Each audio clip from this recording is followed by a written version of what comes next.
the broken baker, where crimes are baked in every show. Mysteries rise and truth unfolding. Ready, set, it's time to go. We say it's time to go.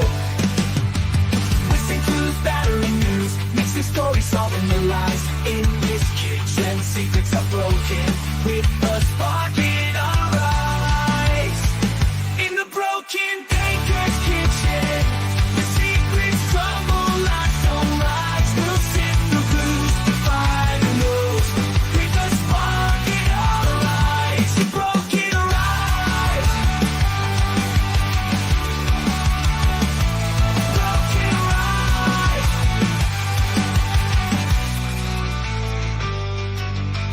Welcome to the broken baker. Get ready. Let's go.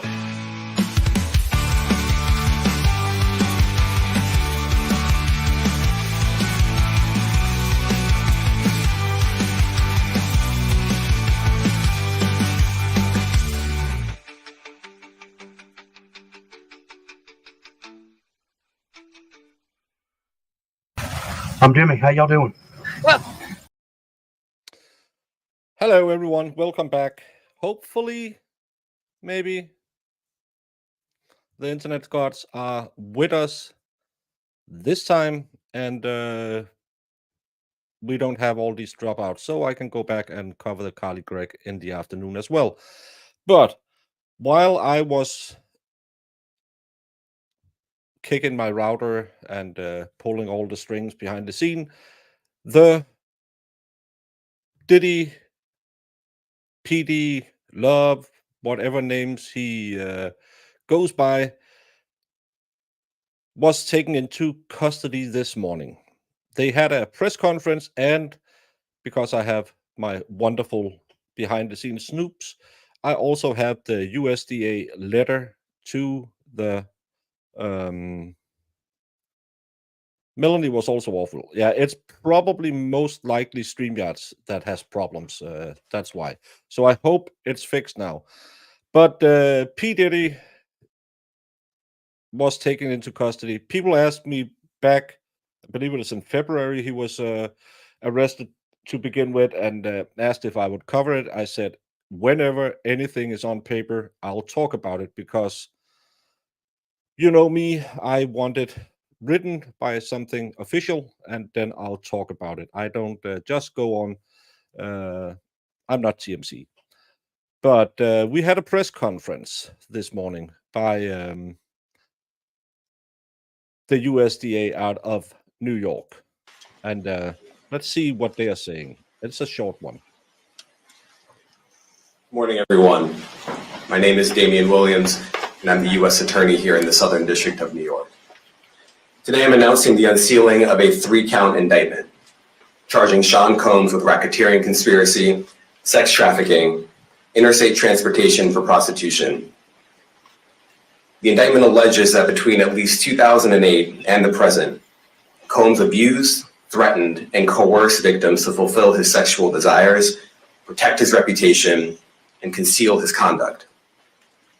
As alleged in the indictment, to carry out this conduct, Sean Combs led and participated in a racketeering conspiracy that used the business empire he controlled to carry out criminal activity, including sex trafficking, forced labor, kidnapping, arson, bribery, and the obstruction of justice.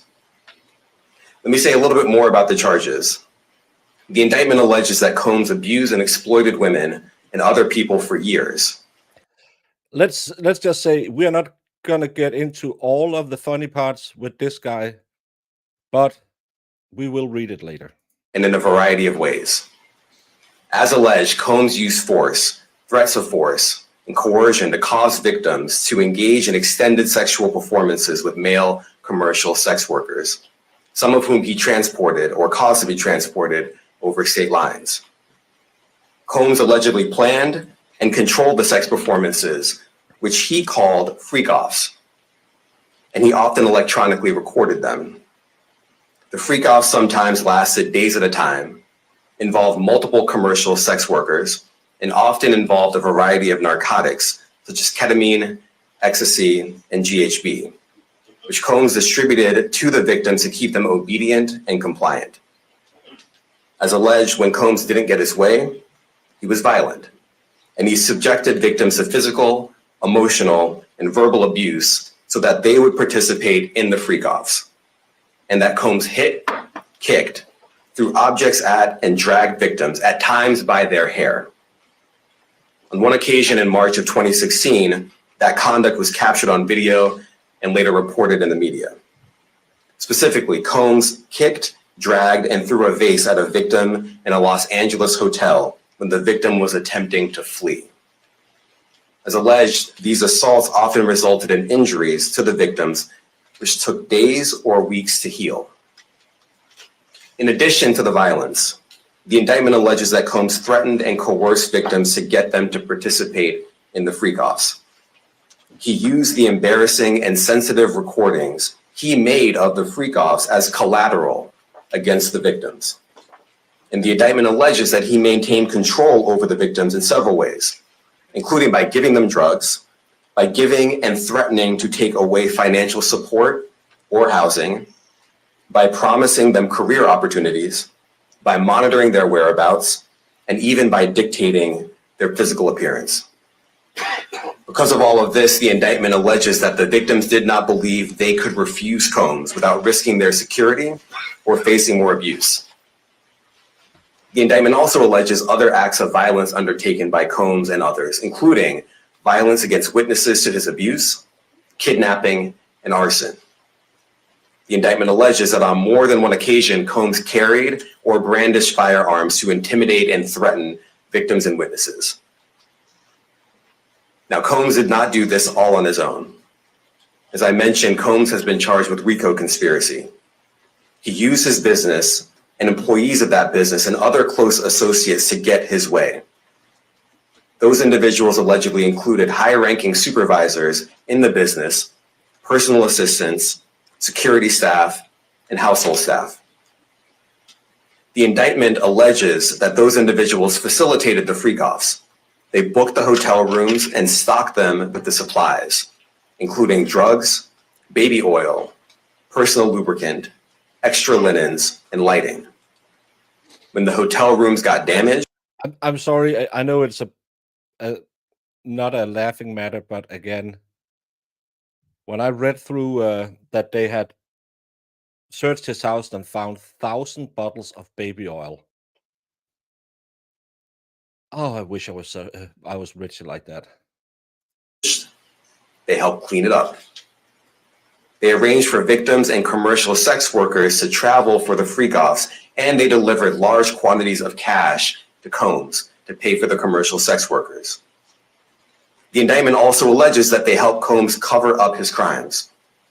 During the March 2016 incident at the LA hotel that I mentioned earlier, a member of the hotel security staff intervened, and Combs attempted to bribe the staff member with a stack of cash to make sure that what happened was kept quiet. And as the indictment alleges, in late 2023, after public allegations were made about Combs's crimes, he and others pressured witnesses and victims to stay silent, including by making phone calls to witnesses and victims and giving them a false narrative of what they had experienced.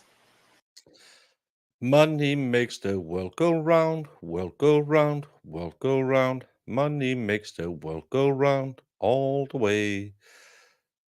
Because they wanted money, power, and a little bit of everything he had. That's why they keep working with that. Why do so many politicians get into trouble like this? Why do so many famous people? Because they're rich, they think they can buy everything. And when you have everything, you want more. And people who hang around you will want the same thing.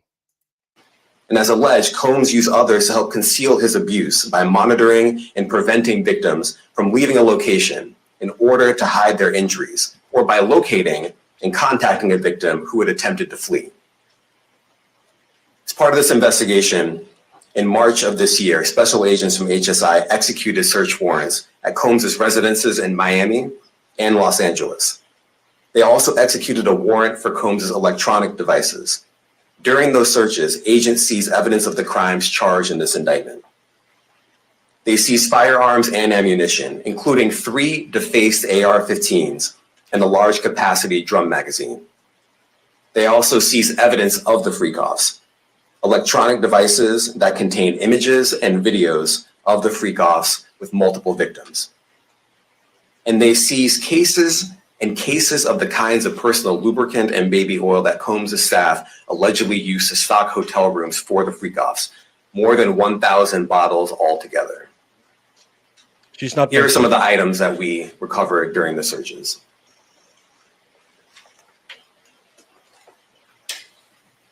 As you can see here, this is a drum magazine, large capacity, and it contains, I believe, 59 rounds. And just to this point, as we always, I don't go into pew talk, but is it illegal to own? If it's not illegal to own, don't put it on a picture and try to imply something nefarious, because if it's legal, it's legal. I mentioned as well that we recovered 3 AR-15s.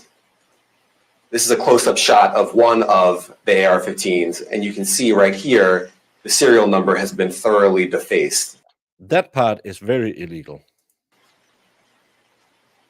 Another picture of more ammunition and parts of 2 AR-15s right there. Now, I want to be clear about 2 things.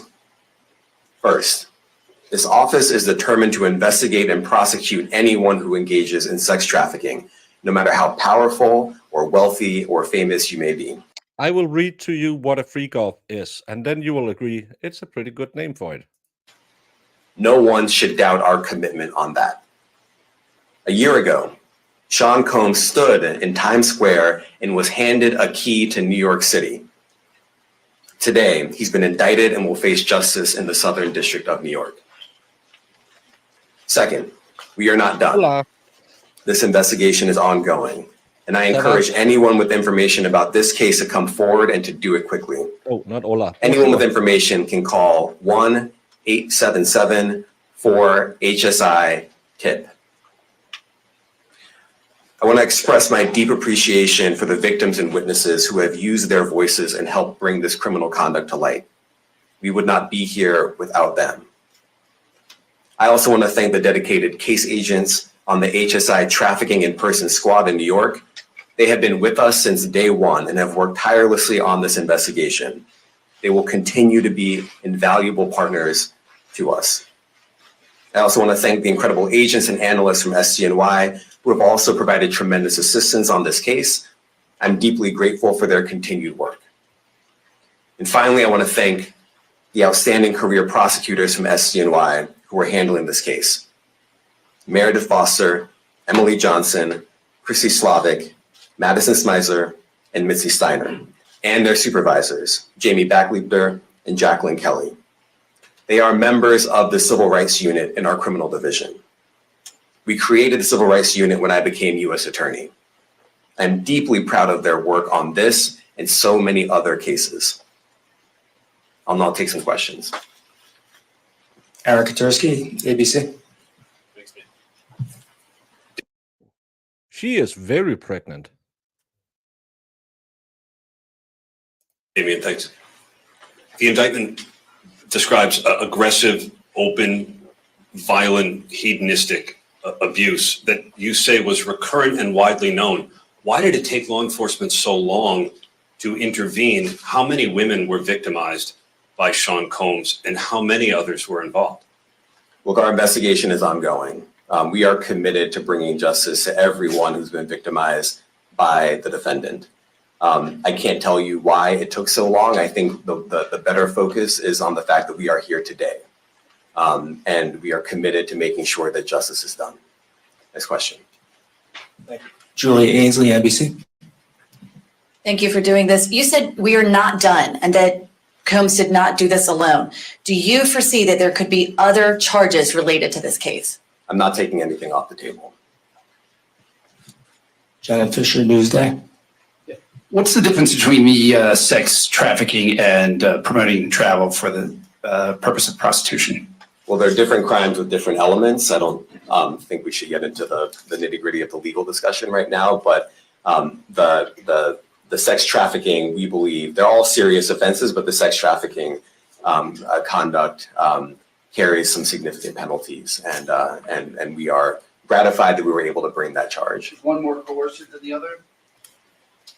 I'm not going to be able to get into that, but you can look it up, and yes, sex trafficking, especially when it involves coercion or force, is a very serious crime, and it carries significant penalties. Good afternoon, Darla Miles, ABC7 New York. Thank you for this press conference and for the details. 2 questions. In context of this indictment and the information that was presented to the grand jury, are you able to clarify the number of victims? It's mentioned plural in the indictment, but can you specify the number of victims just for this particular indictment? And secondly, can you provide details about the alleged arson? Unfortunately, I'm not able to provide either. The number of victims, you are correct. We are intentional in saying multiple.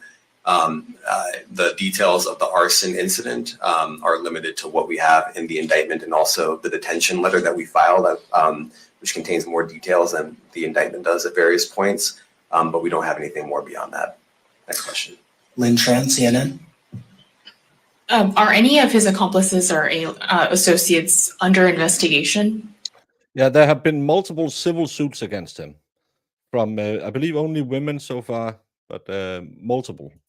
And additionally, could he face any more charges? So the investigation is ongoing. That means both as to him and to anyone else who we believe committed the crime with him. Next question. Juliet Papa. Hi, good morning from 1010 Wins. Any indication that some of the women or victims here were imprisoned in his residences, and did he have locations where he kept them, and were not allowed to leave? And also, he's indicted here, although there were searches and raids in LA, Miami. Why in New York? Well, I'm biased. I'm the U.S. Attorney in the Southern District of New York. I think that we have an outstanding track record of bringing. Oh, I didn't know the men. Thank you, Luna and LH. But yeah, it's gonna. I knew it was out there, but until something had dropped, I didn't want to cover it. That's the style I run with. But yeah, it's going to be very interesting to see how many of those he's going to pay off, because there's also a lot of seizures they want in the filings. So he's probably not going to be floating in cash. Some of the most impactful, sprawling, complex, difficult sex trafficking, human trafficking, labor trafficking, you name it, the Southern District of New York can do it. And so we're very proud of that. And so the scope and complexity of this investigation isn't something that we ran from, it's something that we embrace, and we will continue to do that. As to your question about whether he imprisoned anyone, all I can say is that, I mentioned this March 2016 incident where something was caught on video, where a victim was attempting to flee, and there was violence that was associated with it. Was that at the residence or a hotel? That was at a hotel. Matthew Lee, Inner City Press. Thanks a lot. Does your office intend to seek remand, or are you reaching a bail package? And if you're willing, how would you contrast this with the R. Kelly case in EDNY in terms of the elements? Thanks. So we will be seeking detention. We have filed a letter laying out our reasoning for seeking pretrial detention. I'm not going to be able to expand beyond what's in the letter, but it contains all of the reasoning, and it contains the law as well. There is a presumption of detention in a case like this, and we think that's warranted. John Anise, New York Daily News. Thank you. I was hoping to get some more detail about the searches of his residence, the guns, the cases of lubricant, and the videos. Where were they found amongst his residence? Were they all scattered around the houses in one place? So I kind of wanted to just get a better picture of how that stuff was found. Well, look, I think that some of the details that you're seeking are in the detention letter. So, for instance, some of the AR-15s, 2 of the 3 defaced AR-15s were found in his bedroom closet in Miami, broken down into parts, along with magazines with ammunition loaded in them. So some of that detail is in the detention letter. Beyond that, I'm not going to be able to get into where other items were stored. Ben Kochman, Post. Hey, thanks for doing this. Your office was the office that had been prosecuting Jeffrey Epstein before he died in custody. I have not read your detention memo yet. It's the first thing I'm going to do after this ends. But does the memo address, or is your office concerned with Combs's safety in custody, given what happened with Epstein? So we are concerned with anyone's safety whenever they are detained prior to trial. It's part of our obligations to keep people safe as well. It's part. If I don't put it on screen, it just goes into the chat window. I just pull up whatever I find kind of relevant, or if I'm saying hello or whatever. It'll be, remember to put it on live chat so you don't lose any of the chats. The criminal justice. Because maybe you see something, think, I didn't see that in chat, but that's because you are not on live chat.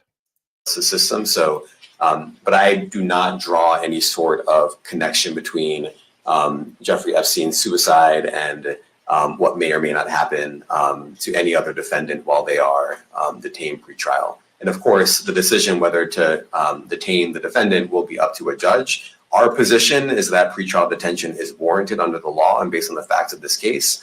And I'll leave it at that. Are some of the prosecutors on this case some of the same prosecutors that had been handling that or that worked on the Maxwell case? So I'm not going to get into the staffing. I will say that this team, this group of AUSAs, this incredible group has been working on this case around the clock, and they've had their hands full. Next question. Gus Rosendale, NBC News. Good morning, sir. Combs' attorney said that his client has been cooperative with investigators. He said that this morning. I was wondering if you would have a reaction to that. Let me just say this. I think that generally with increasing frequency, the word cooperative or cooperating has taken on tremendous elasticity. I have the USDA letter and I have the indictment papers. Yes. And it no longer really bears any relation to what the word means when we use it in a very specific context. So responding to lawful process and the like does not qualify as cooperation when we use that term here. Mike Sisak, AP. Thanks. To that end, was there any discussion of Mr. Combs surrendering? I understand he was taken into custody at a hotel in Manhattan last night, and maybe that wasn't the plan. Can you elaborate on how that came about and why that was? I'm not going to be able to get into any sort of operational details as to how he was If the internet holds up during this stream, yes, I will be back up with the Carly Gregg case. taken into custody and when. We are just watching the press conference. P. Diddy has been taken into custody on multiple counts and RICO charges. We'll read the charges after. He is in custody right now. He will be appearing in court later today. Was there any discussion of him surrendering, given they claim he's cooperating? I'm not going to be able to get into law enforcement tactics or operations. How come they're not charged outright or liberating civilians? Well, I can't get into the charging decision. It is very meaningful to us that weapons were possessed, as we allege in the indictment. Part of the reason why this conduct was so pervasive and harmful was because victims and others didn't necessarily feel comfortable denying him his wishes, as we allege, because of the presence of firearms. I should leave it there. Thanks. Last question, Jacob Shamison. Jacob Shamsian, Business Insider. Thank you. Given that he's the sole defendant in this case and that you allege he's part of a conspiracy that involves members of his companies, do you anticipate a superseding indictment that bring allegations against other members of his companies or other co-conspirators as well? I can't take If he makes bail, there will be provisions to make sure he doesn't flee. anything off the table. Anything is possible. Our investigation is very active and ongoing. And I think a lot of you who cover this office know that when we say such things, that developments are certainly foreseeable, but I cannot predict them sitting here today. All right. Thank you, everyone. So this was the press conference they had earlier today. He will be arraigned, and there will be another press conference at after 2:30. Hopefully, it looks like my internet is keeping up, so we will be doing the Cardi Gregg case at that point, and I might share it at a later point. But what are the charges we will be looking at in this case? Well, United States v. Sean Combs, aka Puff Daddy, aka P. Diddy, aka Diddy, aka PD, aka Love. The defendant, Sean Combs, and I'm not going to read all of his names again, was taken into custody this morning after a grand jury sitting in this district returned a 3-count indictment charging him with crimes related to his decades-long pattern of physical and sexual violence against multiple victims, and his use of force, threats, and coercion to enact his will, protect his reputation, and fulfill his sexual desires. And this letter is to anticipate the defendant's appearance before the court later today and in support of the government's request for the defendant's detention pending trial. As set forth below, there is no condition or combination of conditions that would reasonably assure the appearance of the defendant as required and the safety of others and the community, not to mention the integrity of the proceedings. As reflected by the gravity of the charges in the indictment, the defendant is dangerous and poses an ongoing threat to the safety of the community. If released, he remains a serious risk of flight, despite the conditions offered by his counsel. Most glaringly, the defendant also poses a significant risk of obstructing justice. Indeed, and as set forth below, during the course of the charged conduct, the defendant has attempted to bribe security staff and threatened and interfered with witnesses to his criminal conduct. He has already tried to obstruct the government's investigation of this case, repeatedly contacting victims and witnesses and feeding them false narratives of events as described in detail below. There are simply no conditions that would ensure that the defendant's efforts to obstruct and tamper with witnesses will stop. The defendant therefore cannot overcome the statutory presumption in favor of detention, and the court should order him detained. So, they are hoping the judge will grant a no bail because of all of these allegations against him, and because he possesses the opportunity to either flee or interfere with the trial. We saw the same thing actually in the Courtney Clenny case, because as an OnlyFans model, or whatever they are called, she could just move and make her business anywhere else, and she had $3 million in the bank, so she couldn't get bail either. Well, we don't know if there's gonna be no bail. We have to wait for the arraignment later today.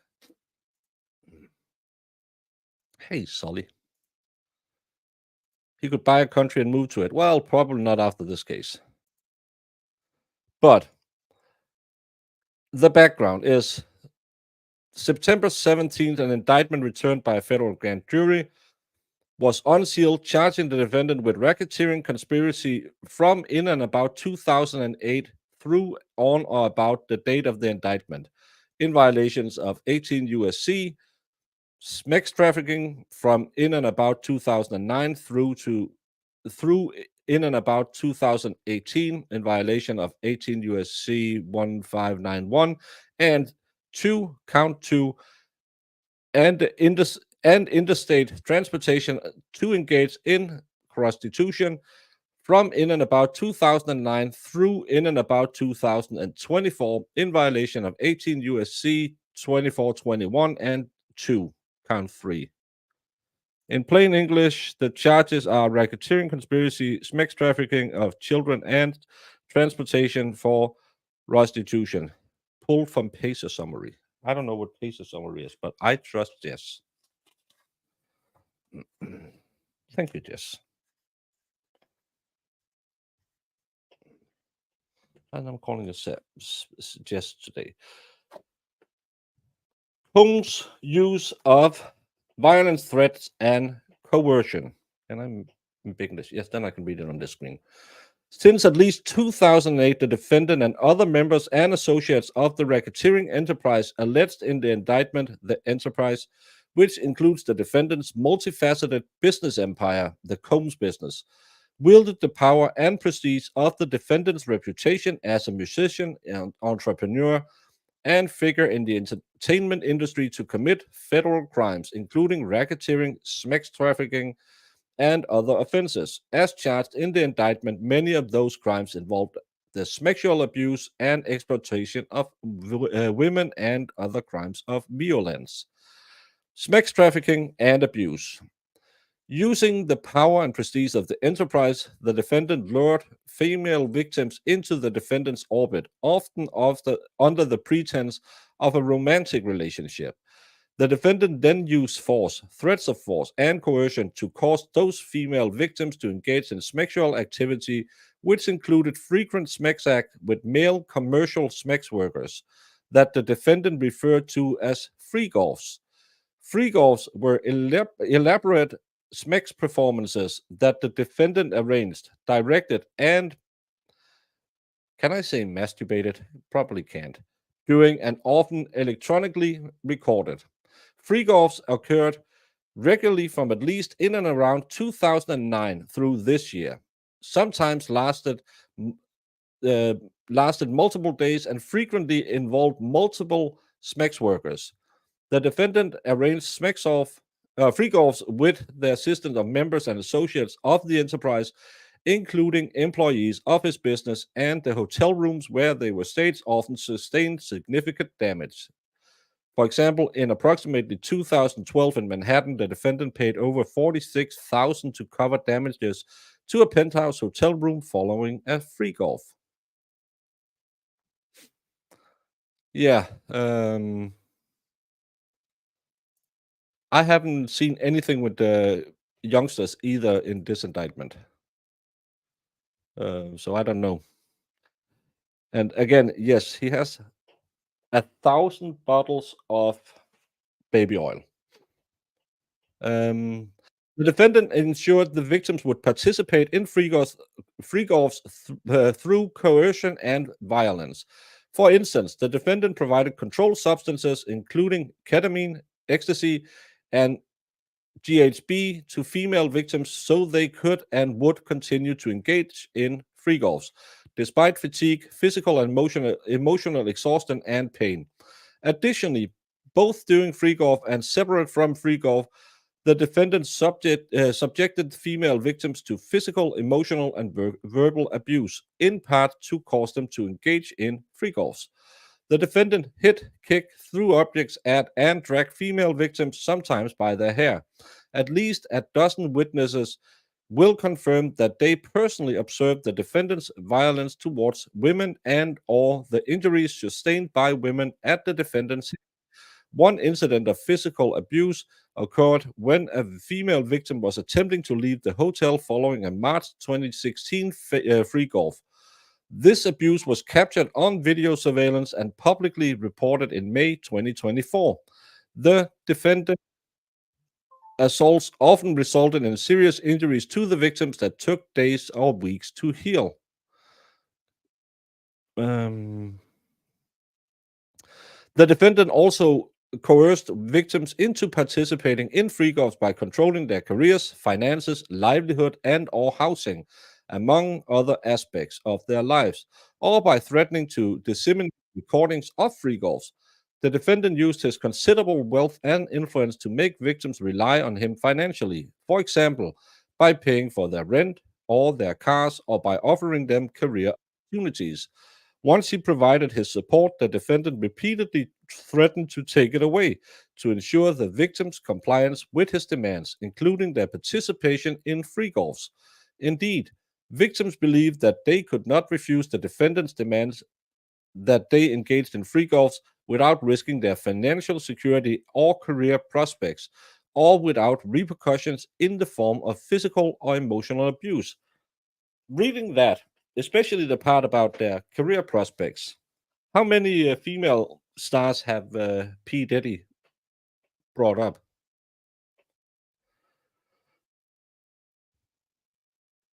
That's that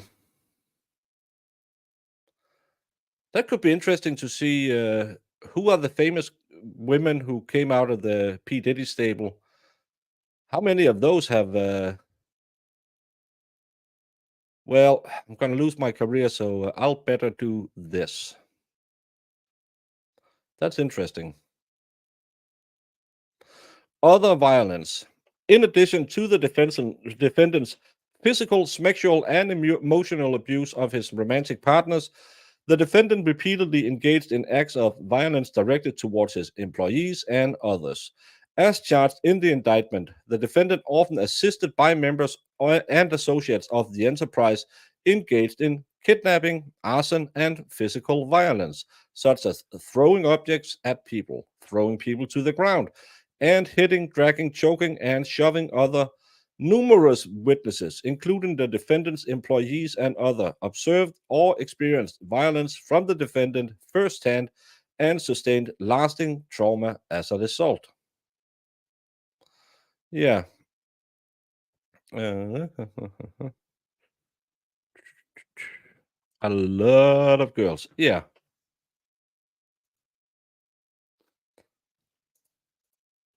No. Those were day-long sexual sessions where he hired professional male models and allegedly used female companions, people he offered stuff, and they had to go at it. I don't know if it's going to be mentioned in here, but then we'll go to see what they allege about the free golfs. The free golfs was big smex parties where he apparently he didn't participate. He just sat in a corner, which is kind of weird. For example, in early morning hours of December 22, 2011, the defendant and a co-conspirator kidnapped an individual at gunpoint to facilitate breaking into and entering the residence of another individual. Number one, multiple witnesses would testify at trial to the events surrounding the kidnapping and break-ins, the latter of which is corroborated by police reports and other records. Approximately 2 weeks later, the defendant's co-conspirators set fire to individual one's vehicle by slicing open the car's convertible top and dropping a Molotov cocktail inside the interior. Police and fire department reports extensively documents the arson and conclude that the fire was intentionally set. Multiple witnesses would also testify to the defendant bragging about his role in destroying individual one's car. More broadly, since at least 2008, allegation of the defendant's physical abuse of women and others has been publicly reported in the media, including in Hollywood blogs and on podcasts. Law enforcement reports corroborate that police responded to several instances of the defendant's violence, including assaults against victims and other individuals. More recently, there has been an outpouring of public allegation against the defendant, including claims of threats and physical and sexual violence, dating as far back as the 1990s. In short, the defendants, and there's a lot of footnotes that's just law text, violent tendency are widely known. However, at no point during the past few decades has the threat of public exposure or law enforcement intervention deterred the defendant from continuing his abuse. The defendant and member of the enterprise, including the defendant's security personnel, at times carried pew-pews, and the defendant himself carried and brandished pew-pews to intimidate and threaten others. Indeed, some victims were aware that the defendant's access to pew-pew. On one occasion, the defendant forced a female victim to carry a pew-pew on his behalf, and on another occasion, he pointed a pew-pew at a female victim. The defendant continues to have access to pew-pews, including illegal pew-pews. In March 2024, during searches of the defendant's residence in Miami, Florida, Los Angeles, California, law enforcement seized pew-pews and ammunition, including 3 AR-15s, each with defaced serial numbers, as well as a large-capacity drum magazine. As pictured below in a close-up image, the serial numbers of one of the AR-15s are visually bored through and obscured. Yeah, you can just see it's not there. 2 of the 3 defaced AR-15s were found in the defendant's Miami bedroom closet, stored broken down in parts, along with magazines that were loaded with ammunition, as depicted below. One of the AR-15s had a 10-round magazine loaded with 10 rounds of large caliber 223. That's not that large. While the second AR had a 30-round magazine loaded with 19 rounds of 223.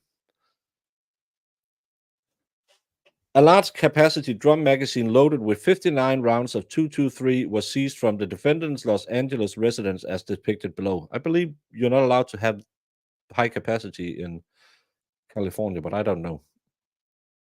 In addition, 6 legally purchased pews with serial numbers, some of which were stored in gun safes, were recovered from the defendant's residence. Although these particular pews, both the legal and illegal firearms, was seized, their presence in the defendant's home demonstrate that the defendant had access to and surrounded himself with both pew-pews and ammunition. Likewise, even if the defendant were personally restrained by the court from obtaining new pew-pews himself, he could retain access to them through others.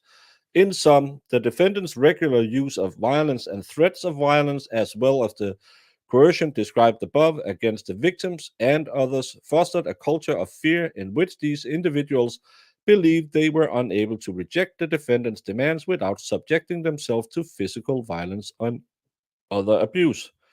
Certain of the firearms seized during the March 2023 searches was licensed to a current member of Combs' security staff. In addition to that individual, during the course of the charged conspiracy, Combs has employed other security staff members with significant criminal history, including violent crimes and firearm offenses.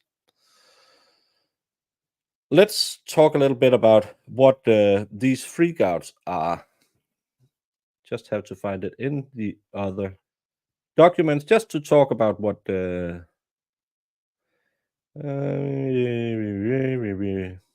here we are. Yes. Just to give you the full picture. These are the indictments. They facilitated the freak-offs by, among other things, booking hotel rooms for the freak-off, stocking the hotel room in advance with the required freak-off supplies, including controlled substances, baby oil, lubricant, extra linens, and lighting, cleaning the hotel rooms after the freak-off to try to mitigate room damage, arranging for travel for victims, commercial sex workers, and Combs to and from freak-offs. Resupplying Combs with required supplies, delivering large sums of cash to Combs to pay commercial sex workers, and scheduling the delivery of IV fluid. In or about March 2024, during searches of Combs' residence in Miami, Florida, and Los Angeles, California, law enforcement seized various freak-off supplies, including narcotics and more than 1,000 bottles of baby oil and lubricant. And I don't know about you, but it's not often I need IV fluids after a good session. You have to be pretty spent if you need IV fluids after. Well, it's pretty self-explanatory, but I just wanted to make sure everyone knew how it was. Yeah, IV fluids, because you need your electrolytes back in. Gotta stay hydrated. Sometimes Gatorade is just not enough. I don't think so. Didn't mention a lot of drinking. It mentioned a lot of other things. Yes, and he had multiple male corn stars, it seems like, or sex workers. attending and just going to town. There's probably a lot of blue pills too.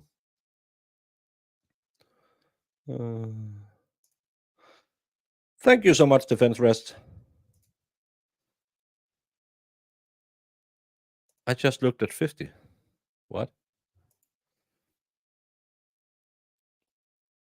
Combs bribed witnesses and obstructed justice. Throughout the time period charged in the indictment, when the defendant faced the possibility that his violent and criminal conduct could become public, the defendant and other members and associates of the enterprise pressured witnesses and victims not to report what they saw or heard to law enforcement or to otherwise conceal the criminal conduct. For example, as noted above, in March 2016, the defendant was captured on video surveillance, striking, kicking, and dragging a woman in a public area of a hotel in an apparent attempt to prevent her from leaving a free golf.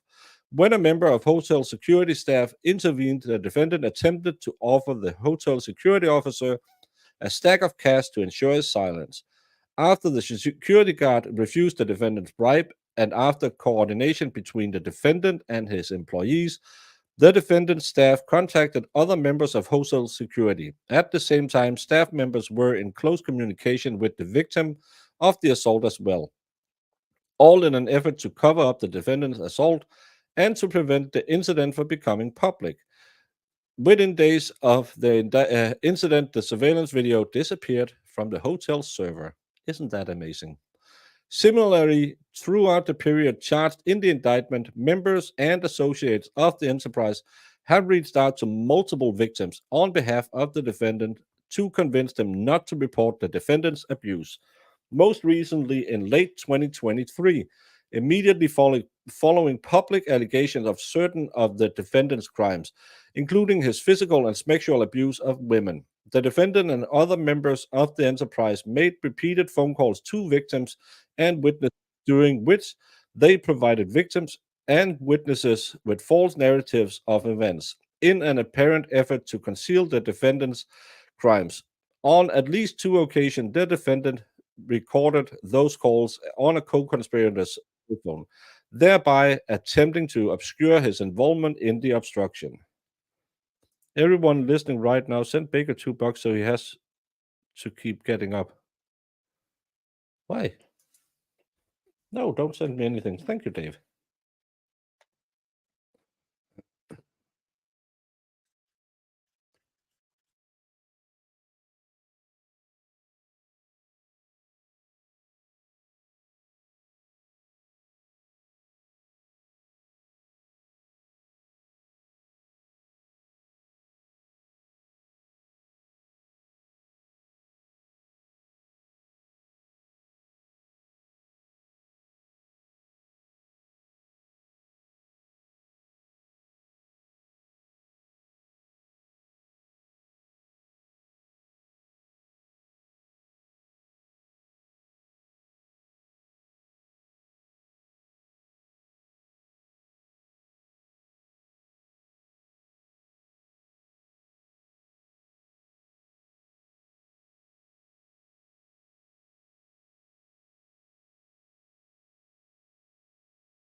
Am I back?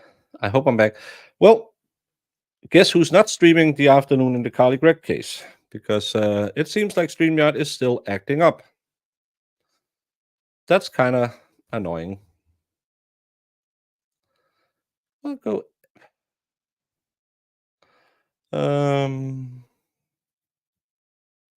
hope I'm back. I don't know. It's a StreamYard problem. Let's get through it. The government's investigation is ongoing. Yeah, go with yourself. While the indictment against the defendant was unsealed today, the investigation into this and other co-conspirators' conduct is active and ongoing. As a result,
It's annoying.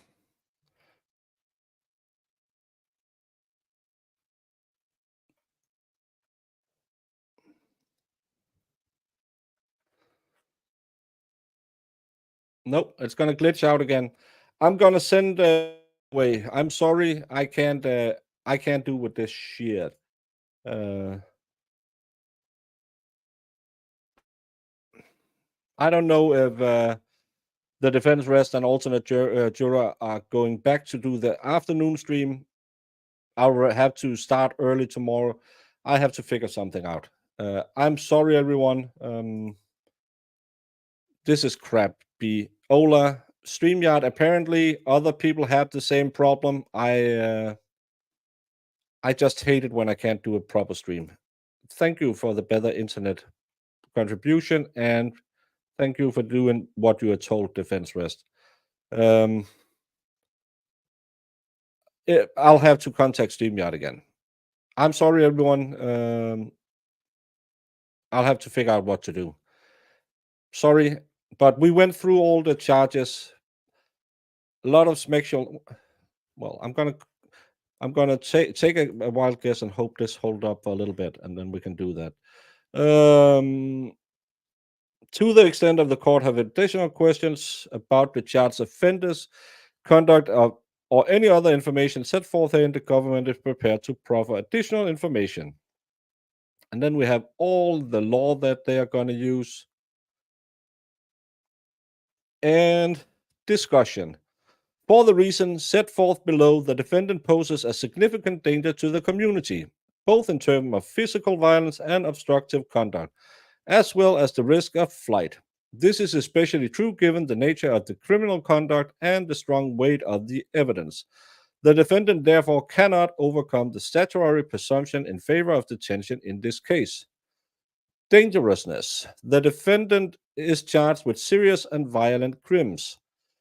As charged and in the indictment, the defendant has physically and sexually abused women and others for the better part of 2 decades. The sex trafficking charge is based on the defendant's abusive conduct, count 2, carries with it a presumption of detention, see 18 U.S.C. 3142, and detention is particularly supported by the facts of this case. Since at least 2008, the defendant has engaged in serious acts of violence, including forcing and coercing women to participate in sexual activity, including sex acts with commercial sex workers, by using physical force, financial pressure, emotional abuse, and narcotics. These acts described in detail above were referred to as freak-offs, among other names, and involved orchestrated sexual performances facilitated through drug use that sometimes lasted days at a time. This is not all, but wait, there's more. As set forth in the indictment, that the charges against the defendant capture significant additional violence, both spontaneous and premeditated. On numerous occasions, the defendant assaulted women, employees, and others when he became enraged by throwing objects at them, choking them, pushing them, kicking them, and slamming them against walls or on the ground. The defendant and other members and associates of the enterprise was also capable of premeditated violence, resorting to kidnapping and arson where the defendant's power and control was threatened. The defendant's violence, whether spontaneous or premeditated, had the effect of exerting his continued control over these individuals. The defendant also carried firearms, pew-pews, to intimidate and threaten others. Multiple defaced semi-autos was recovered when law enforcement searched the defendant's residence on March 2024, including 2 defaced rifles that had been disabled and hidden in the defendant's bedroom closet. In short, the conduct with which the defendant is charged above shows a pattern of violent and abusive conduct, underscoring his dangerousness. 18 U.S.C. 3142. The disposition to violence cannot be reasonably prevented through bail conditions. The violence alleged in the indictment was not isolated or aberrational.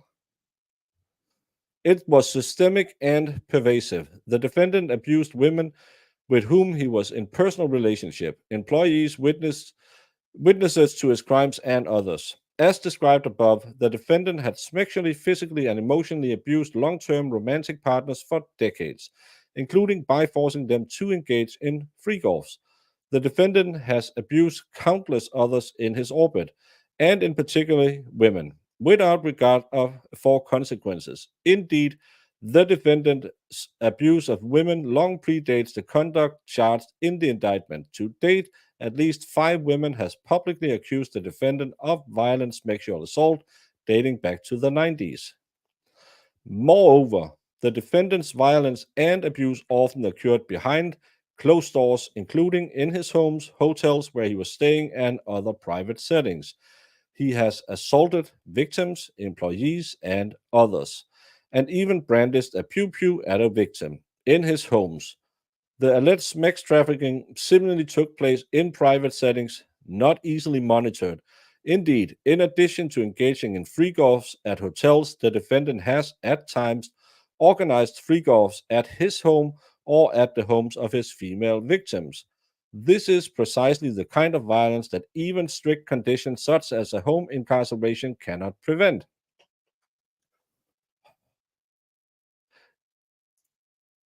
Yes, I have contacted StreamYard, but just got. Have you checked your internet connection? Yes, I have. Well, thank you, Kirsten. I try. Smart with a compassion and common sense. Wow. Common sense, that's a big word. Whole world's beating the out of his girlfriend. Yeah, we saw the videos. But let's speed through this as long as the internet gods are with me. And but if I can understand you right, Melanie Little had the same problem. I know StreamYard right now is transferring us to new subscription things. It could be a hiccup in the database while it often happens when something new is being implemented. So yeah. Yes, they have found recordings of his dirty deeds. In sum, the defendant's long history of violent conduct makes it clear that even the most stringent bail conditions will not suffice to ensure the safety of the community. The defendant is a serial abuser who repeatedly assaults and coerces women to achieve his own sexual gratification and uses his vast wealth and position of power in the entertainment industry to conceal his illegal conduct and prevent victims of and witnesses to his abuse from coming forward. The defendant's long-standing pattern of abuse is probative evidence of the likelihood that he will continue to abuse. Indeed, nothing, not even the threat of public exposure or law enforcement intervention, has stopped his abuse. The defendant has continued to physically assault and threaten those around him, including his romantic partners, his employees, and others who happened to be present when he succumbed to fits of rage. No bail condition can address the defendant's tendency to become violent when angry and or emotional. Anyone in his presence is at risk of abuse or assault. And the defendant's physical assault are serious, resulting at times in serious injuries, requiring medical intervention and long periods of recovery. Therefore, the nature and seriousness of the danger to any person is both real and specific. 18 USC 3142. Obstruction. As part of the charged racketeering conspiracy, the defendant engaged in obstruction of justice, including bribery and witness tampering. 18 USC 3142. Given the defendant's history of engaging in obstructive conduct to conceal his criminal activity, both personally and through obstruction, if released,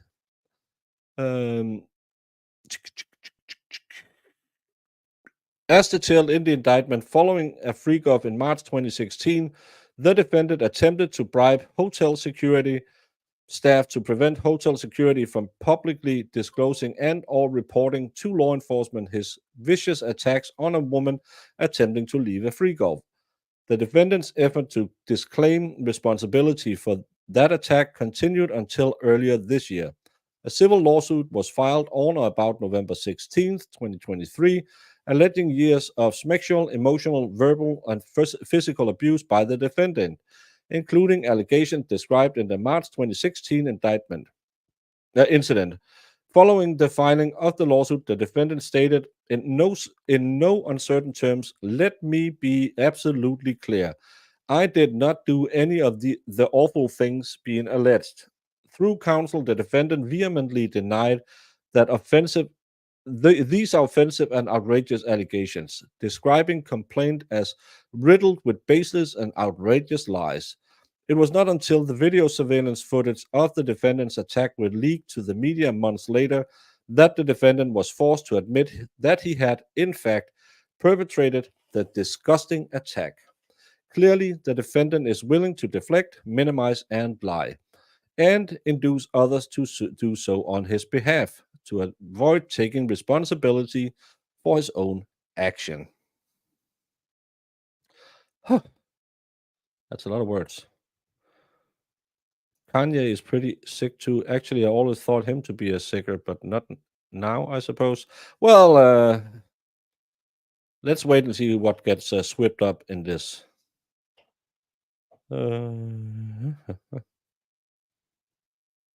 Well, thank you, Beckerling. More recently, the defendant has directly and through intermediates engaged in obstructive conduct related to matters under investigation in this case. Specifically, following the November 2023 lawsuit, the defendant and intermediaries acting on his behalf reached out to potential victims and witnesses in the alleged conduct, including individuals he did not speak to regularly and had not spoken to in years, to attempt to feed those victims and witnesses false narratives about the defendant's criminal conduct. With respect to at least two of these individuals, the defendant's co-conspirators assisted in efforts to protect the defendant. For example, on or about November 19th, just 3 days after the filing of the lawsuit described above, the defendant made multiple calls to another victim of his sexual abuse and recorded certain of those calls using the cell phone of a co-conspirator. During the calls, the defendant repeatedly asked for the victim's support and friendship, and attempted to convince the victim that she had willingly engaged in acts constituting sexual abuse. The defendant also assured the victim that if she needed the defendant to, she ain't got worried about nothing else. A thinly veiled attempt to coerce the witness into the victim into adopting and supporting the defendant's false version of events to protect the defendant. Even more concerning, since learning about the criminal investigation, including following the execution of the search warrant of his residence, Combs contacted other witnesses on multiple occasions, including other witnesses who had received grand jury subpoenas. Yeah, that's probably not smart. I don't remember what Kanye was charged with.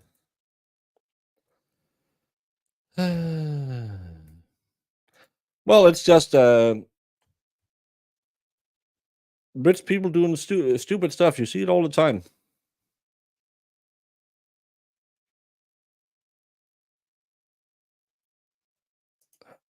Someone participated in the freak offs. Hey, Lindy.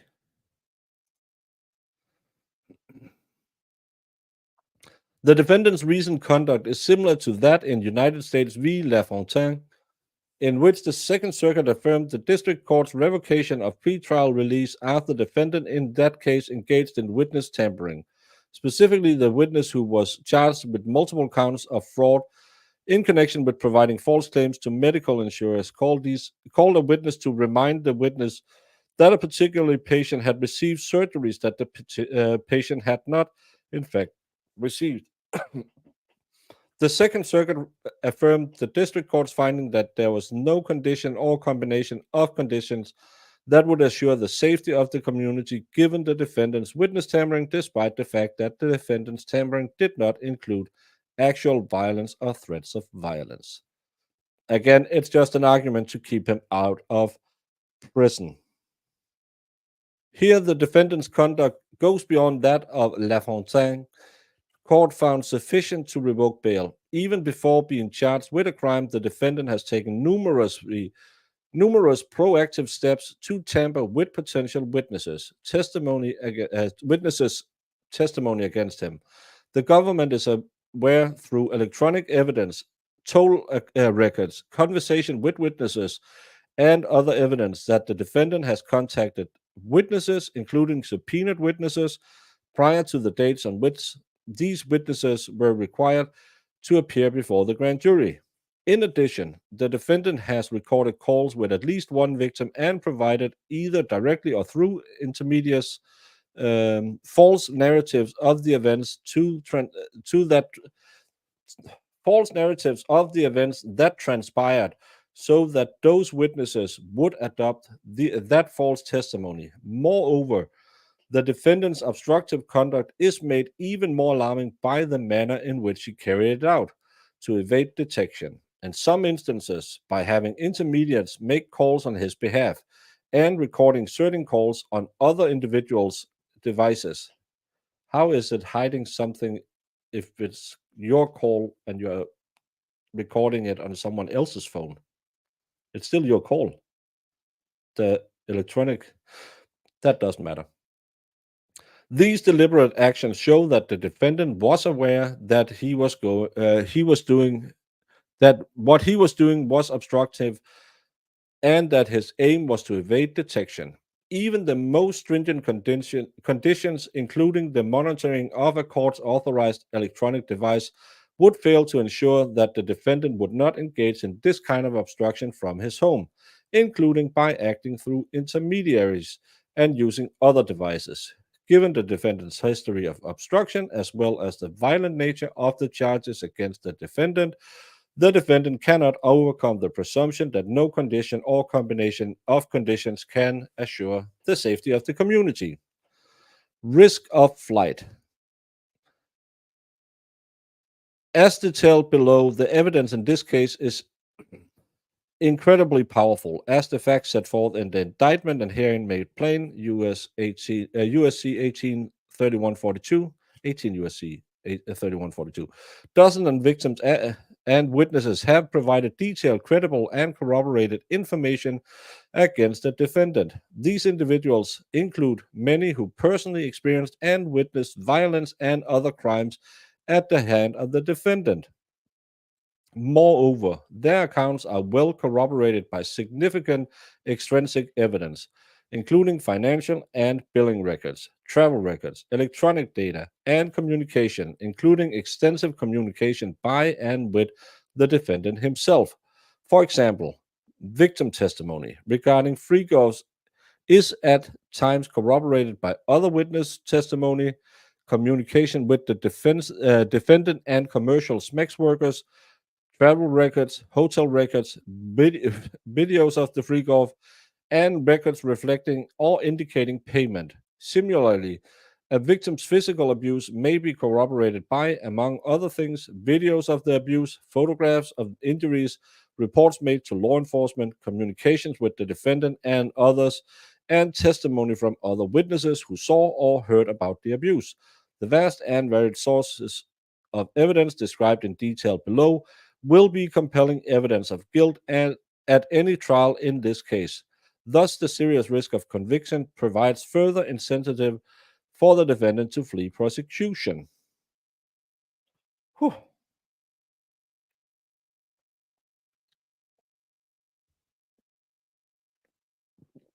Ooh. I am reading the indictment right now.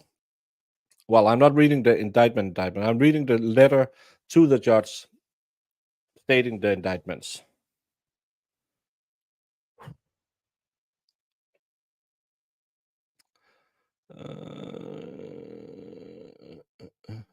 Which one? This one. Moreover, in this case, risk of flight is augmented by the nature of the evidence against the defendant. The evidence against the defendant, which would be made public at trial, includes substantial evidence that is highly sensitive and has the potential to significantly and negatively impact the defendant's reputation. For example, dozens of video recordings created by the defendant of freak-offs with victims. For decades, the defendant has spent significant time and resources ensuring that his criminal conduct avoids public scrutiny. Given the potential penalties here, both incarceration and reputational harm, the defendant has every incentive to flee to avoid prosecution and a public trial. And then some text law, United States we matters made of. That's an interesting one. The defendant's incentive to flee, outlined above, coupled with the defendant's seemingly limitless resources, created significant risk of non-appearance. The defendant's network is publicly estimated to be close to $1 billion. Indeed, the investigation of this case has revealed that the defendant has access to vast funds and resources, including deep reserves of cash, which would facilitate his evasion of prosecution. At least as of December 2023, the defendant has access to dozens of bank accounts, some personal and many under corporate entities, which contain millions of dollars. Additionally, as of December 2023, the defendant had over $1 million in personal cash on hand. Crazy. The defendant has traveled internationally several times per year since at least 2006, and since approximately 2019 has owned a personal plane on which he has traveled internationally. The defendant maintains two primary residences in Los Angeles and Miami. In addition to his private plane, the defendant owns multiple vehicles in multiple locations. He has a personal staff, including assistants, security, chefs, trainers, and others who perform tasks at his command, including transporting him, delivering him currency, securing narcotics for him, and other tasks. And he is extraordinarily well connected both within and outside the entertainment industry. In short, if the defendant wanted to flee, he has the money, manpower, and tools to do so quickly and without detection. The defendant's lack of access to his passport or private jet would not negate the fact that the defendant could easily buy his way out of facing justice. That's pretty crazy. For the same reason he did all of these things, he was so big no one could touch him. It happens to a lot of people who make a lot of money. They are so connected, they don't think anyone will touch them. Just watch Godfather. Why didn't Vito Corleone want to go into the drug business? Because he knew he would lose all of his connection. He knew as long as he had all the senator, all the police officers, he was connected and everyone would shut up. And he would be safe. That's the problem. This guy, he thought he was untouchable. He probably have a yacht too, yes. He can easily jump on a friend's private jet, gone for good. Yeah, or he can. How hard is it to get across the border to Mexico and get a plane down there? It's weird to say he was connected. People were connected to him. He's connected to everyone as well because he is a big music mogul. Yeah, been going on so long with no ramification. Why run? Again, he's that big. How many police officers want to be security detail for a guy like him? How many of those police officers will tip them off because don't go buy your party powder at that house tonight because it's going to get raided? How many will supply them with what they need? When you have that kind of money, people will come to you and offer you services you didn't know you needed. We're talking about if he's let out on bail. That's why we're reading this letter. It's the prosecutor saying, don't give him bail.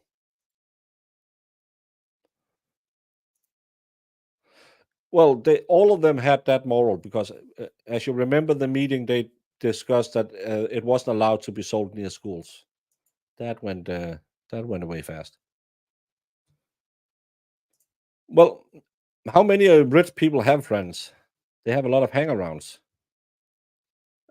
But as soon as they're not useful anymore, yeah, they'll go away. Look at Roman Polanski. He's been making movies in Europe for a long time.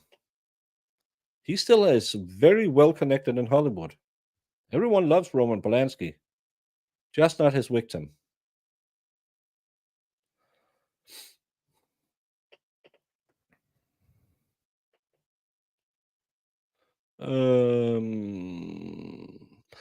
As discussed below, the defendant's legal team has attempted to mitigate the substantial risk of flight by taking steps such as taking his family's passports, attempting to sell his plane, and reporting his whereabouts to the government. These steps has been taken with the precise goal of crafting an argument for bail before the court. While the defendant may have made calculated decision in consultation with his attorneys not to flee before any charges was filed, that calculus inevitably changes today, when an indictment charging the defendant with extremely serious offenses carrying enormous potential penalties was unsealed. He is now, for the first time in his life, facing a mandatory minimum term of imprisonment of 15 years and a maximum term of imprisonment of life, in which the government is prepared to prove the charges against him by, among other things, the testimony of dozens of witnesses and victims to his serial abuse, and evidence from dozens of his own electronic devices and those of his co-conspirators. Given the serious nature of the charges, the strength of the evidence, and the defendant's access to vast amounts of resources, his risk of flight is more pronounced today than it has ever been.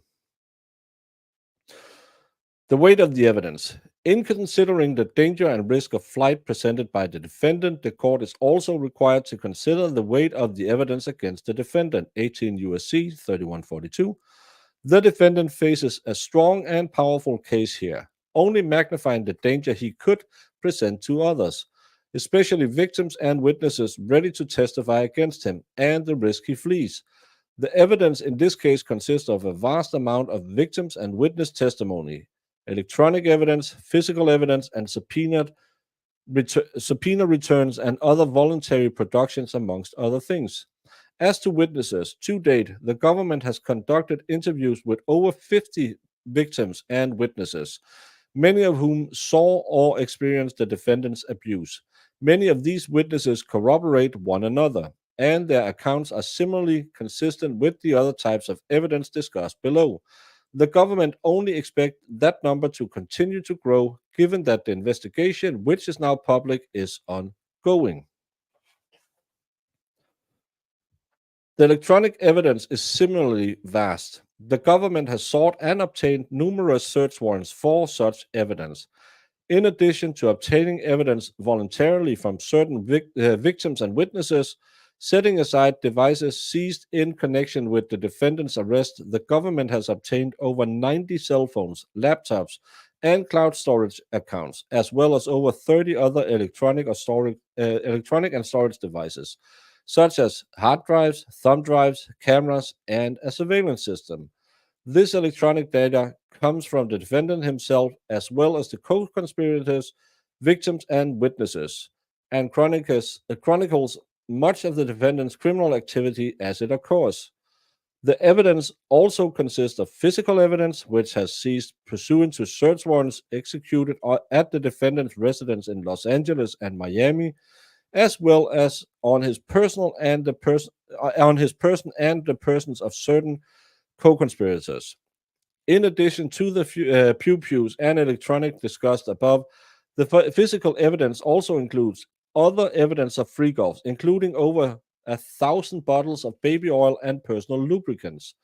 Finally, the evidence includes records obtained pursuant to over 300 grand jury subpoenas and other voluntary productions.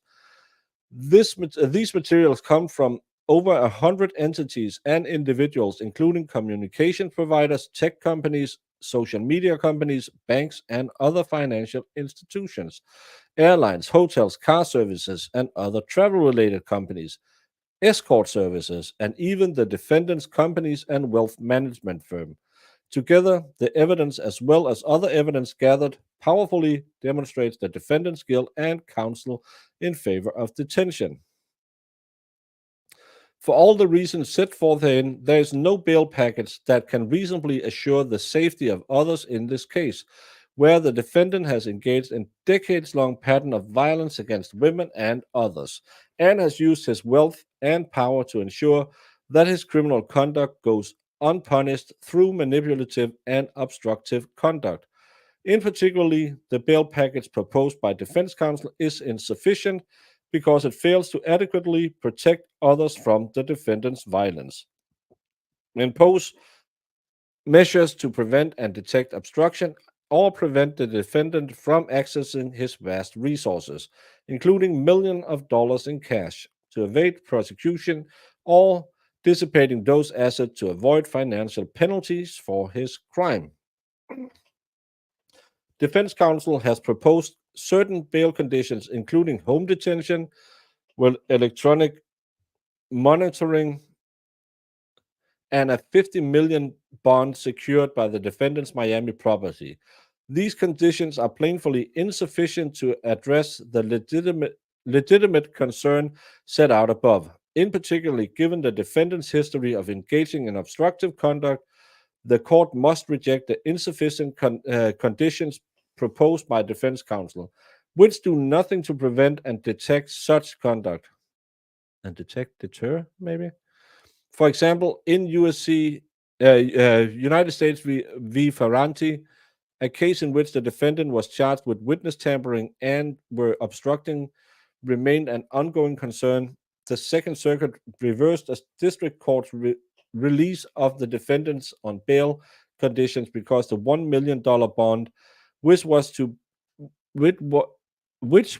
be secured by properties owned by defendant and members of his family, only deterred flight, not danger. More specifically, the Second Circuit found that the district court bail conditions intended to address witness tampering, which was the general prohibition that the defendant was not to commit a crime or intimidate a witness, does not at all impede his ability to do so and require no more of him than that which the law already demands. So, probably not going to use. Notably, the defendant's previous proposed conditions do not include provisions related to his access to electronic devices, which, as outlined above, the defendant used to engage in obstructive conduct. Nor do the proposed conditions include information related to or restrictions on access to the defendant's vast resources, including multiple personal bank accounts in the name of the defendant's business and deep cash reserves, which could facilitate the defendant's flight. Similarly, the proposed conditions fail to protect against dissipation of assets, which may be subject to forfeiture or penalties on the charges in the indictment. Finally, the proposed conditions do not include conditions that would limit the defendant's potential to engage in violence or abuse, such as drug testing or treatment or surrender of all pew-pews. As set forth above, the defendant poses an ongoing and significant danger to the community, has repeatedly engaged in obstructive conduct, and present a serious risk of flight. The government respectfully submits that the defendant cannot meet his burden of overcoming the statutory presumption in favor of detention. There are no conditions of bail that would assure the appearance and compliance of the defendant or the safety of others. Whew. That was a very, very long text. But back to what he is alleged or with what he is charged with. I have so many pages open.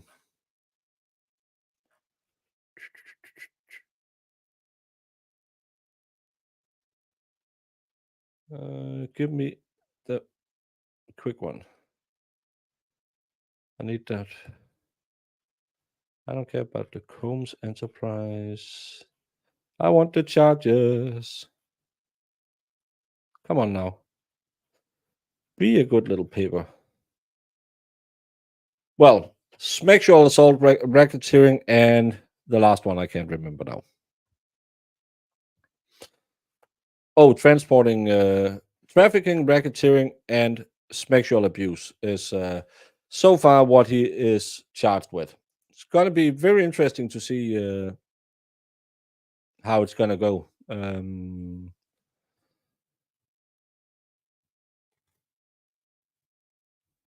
But I didn't see this one coming.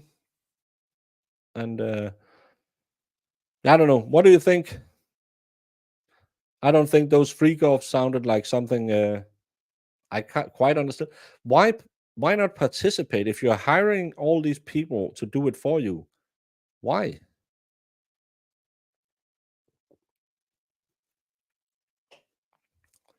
Is it because it doesn't work? But they said he was masturbating in the corner. That's a weird thing. I never understood that. If I'm in a room where stuff like that is going on, I would rather participate instead of just sitting in a corner looking. I never understood that one. It's well, he did understand it because he did it. Well, maybe he didn't understand it because he kept doing it. No, what I just don't. I just don't understand hiring guys to do your wife or your girlfriend.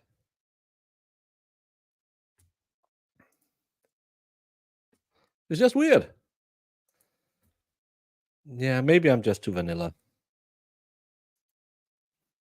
It's just it just seems weird to me having a 3-day orgy and the only thing you're doing is petting the monkey. It's and having such a big orgy, you need IV fluids after. Yeah. But you're also gathering dirt on people, likely taking videos and pictures, using it to control powerful people. Could be a good thing to. Yeah, that's what Epstein did on his island. He kept the record that magically disappeared. Don't think about it. My YouTube career is over.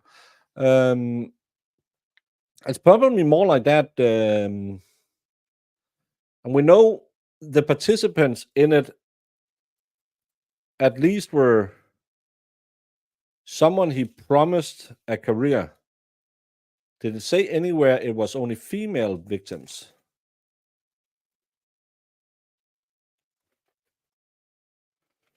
Do we know anything about it's only female people's careers he was threatening?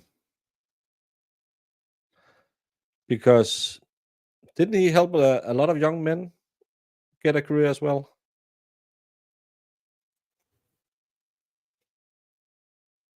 I'm just speculating. I'm just asking questions, like Jesse Ventura would say. Because I'm just saying, in Hollywood, a hole's a hole. And you have to pay the piper to get a career. Maybe it's the same in the music business.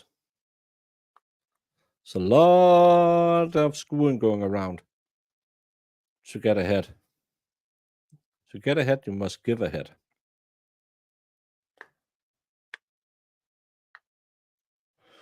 Yeah, he's threatened males too, but I just want to know those freak-offs. Because he only hired male SMEX workers. But I'm thinking, did his male proteges participate in them so he could film them? Or maybe because there's a certain view on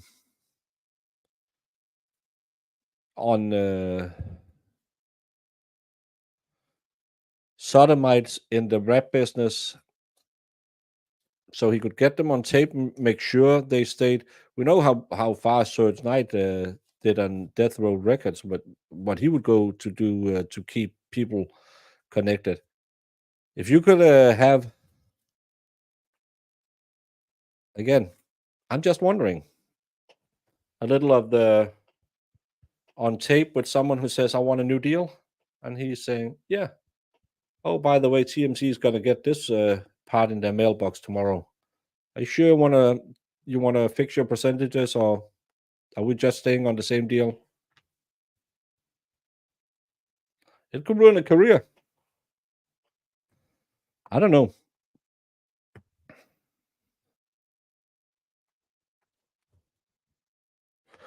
I don't know. It's just yeah, there's a lot of exploitation that can go on if you can get it's the good old honeypot. Get people in a compromising situation, get them on tape, and whenever they want something or they demand something, you show the pictures and they say, "Are you sure?"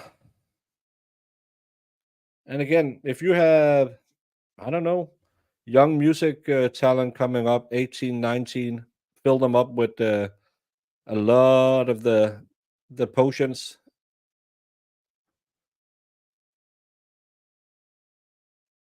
You can get a lot of things on camera. One thing is all the young women. I'm thinking, knowing how depraved Hollywood is and how depraved the entertainment industry is, I wouldn't. It wouldn't surprise me if